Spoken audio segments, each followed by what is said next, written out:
Welcome to Catholic Daily Mass Readings. Today is Friday, the 8th of May, 2026, Friday of the 5th week of Eastertide.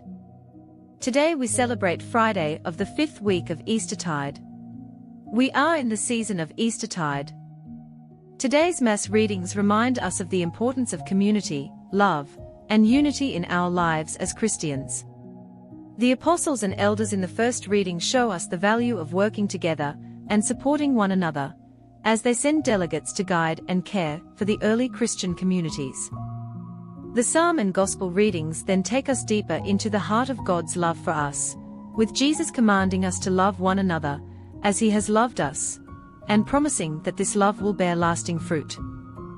As we reflect on these readings, we are invited to cultivate a sense of friendship and love for one another, just as Jesus has called us to be his friends, and to share in his mission of spreading love and joy to all.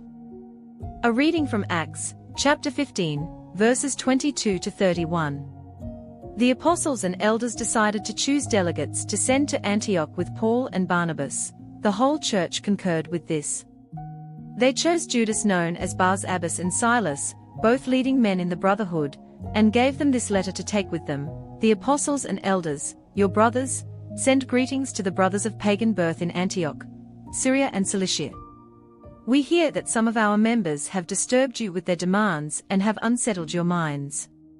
They acted without any authority from us, and so we have decided unanimously to elect delegates, and to send them to you with Barnabas and Paul, men we highly respect, who have dedicated their lives to the name of our Lord Jesus Christ. Accordingly, we are sending you Judas and Silas, who will confirm by word of mouth what we have written in this letter. It has been decided by the Holy Spirit, and by ourselves, not to saddle you with any burden beyond these essentials.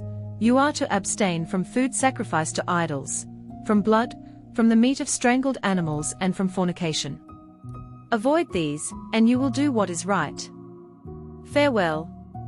The party left and went down to Antioch, where they summoned the whole community, and delivered the letter. The community read it and were delighted with the encouragement it gave them.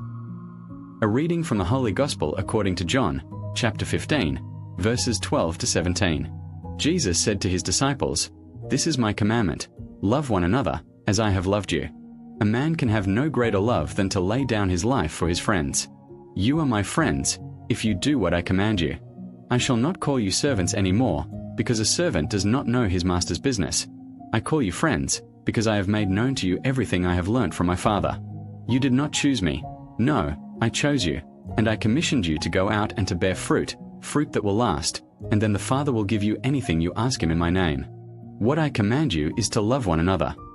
Take a moment to reflect. In today's Gospel, Jesus says, "I have told you everything I have heard from my Father." As the full revelation of the Father, Jesus gives us perfect access to the life of God.